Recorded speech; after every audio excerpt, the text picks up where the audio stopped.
inevitable keeps coming up when I think about how the Ravens had started this season, which is, and sometimes that can be taken as a good thing. And in this case, it's not a great thing. Both games for them came down to the final play. They lose both games. It feels like if the Ravens are there, it's inevitable that, like, they're going to cough it up, Peter. It's so frustrating for Baltimore.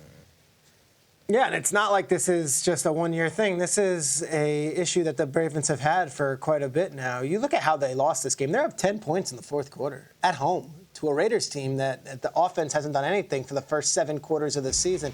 The stat that I got that is wild comes from Josh Dubow at the Associated Press. What do you got? John Harbaugh, who we revere and we consider one of the great coaches of the NFL, has the most blown double-digit leads in the fourth quarter of any coach since at least 1991. That's the 9th time this has happened as Ravens head coach. It's just a weird thing. It's like good. So how do you close out these teams? How do you close it out? They haven't been able to. This was, again, home opener. Yeah. Everyone jacked. Everyone excited. You come so close to the Chiefs. You called it, Peter. They had a good loss for the Ravens. I thought they could hold their head high last week. They go to Kansas City with 3 new offensive linemen, a new offensive line coach. And one toe away. New defensive coordinator and one toe away. Yesterday was horrible. And it's in the beating sun in Baltimore, and the fans all come there. I mean, Jacoby Jones is honored before the game. There wasn't a dry eye in the stadium. Like, it's a beautiful moment, and they come out and they're in the lead.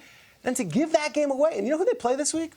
Play the Cowboys this week. Yeah. And, like, Cowboys are going to be angry. Cowboys are going to want to get a win. Can't go 0-3. 0-3? 0-3 is like, see you later. In the AFC? Yeah. So I think that was the worst. I mean, Giants fans can cry all they want, and Cowboys.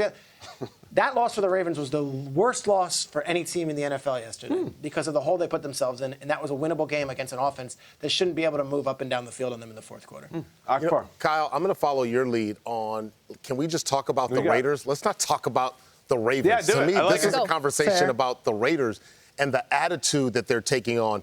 I was at the game last week. You know, they're just kind of watching the temperament. They lost that game, of course, to the Chargers.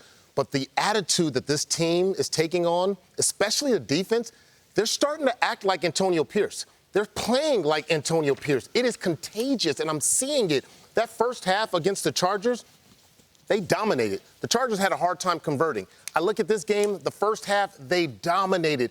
And when you think about a good team, to me, a solid team, yes, it's scheme, but attitude is so important. And I'm seeing an attitude from the Raiders that looks like old school Raiders mentality. And I'm looking at this play right here with Max Crosby.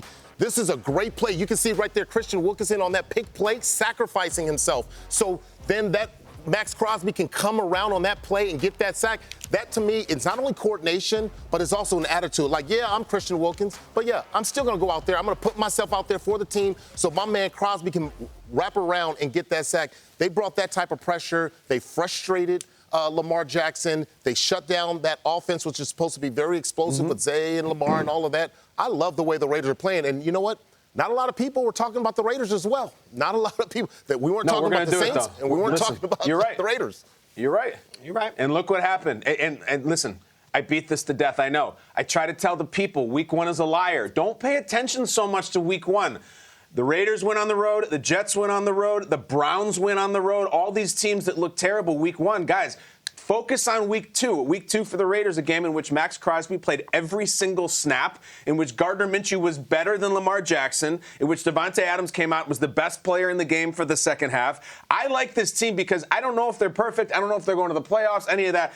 I feel like you really have to kill them to get them out. This game was down. The Ravens were like, oh, we got it. We're at home, like Peter's saying. It's sunny. We're here. We're celebrating. We're great. We're up 10. And then they lost. And I feel like that's that Antonio Pierce thing. That's the Max Crosby thing. I don't know if they're going to have a lot of leads in this season. I just don't. I don't know if they're that set up. But when they're down, they're going to keep fighting. They scored on the final 4 drives of the game against, and say what you want about Lamar, Derrick Henry, whatnot. The Ravens' defense is where their money is supposed to be made. 4 straight scoring drives to end the game. That's why if they give up 3 straight, they're going to overtime. They're probably winning. The Raiders said, screw it. Let's go win this thing. Go back to California. What the hell with it? 4 straight drives. You have to kill this team to beat them, and the Ravens couldn't.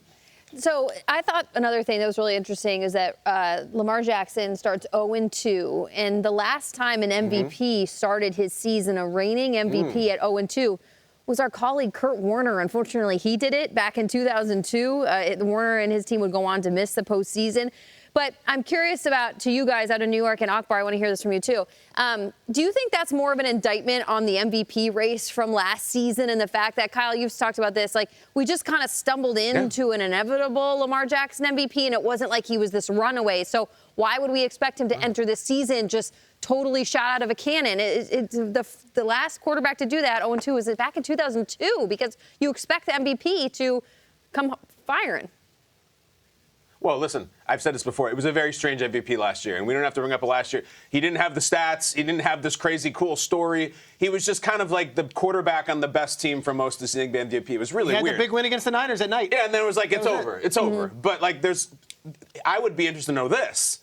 When's the last time an MVP started the season 0-3? Because, I can't think of a time that's happened if they were the starter. And to Peter's point, Baltimore and Dallas next week is already like, is Dallas going to be 1-2 or Baltimore going to be 0-3? Because either one of them, the sky is falling. I need to know that factoid. Let's get on it.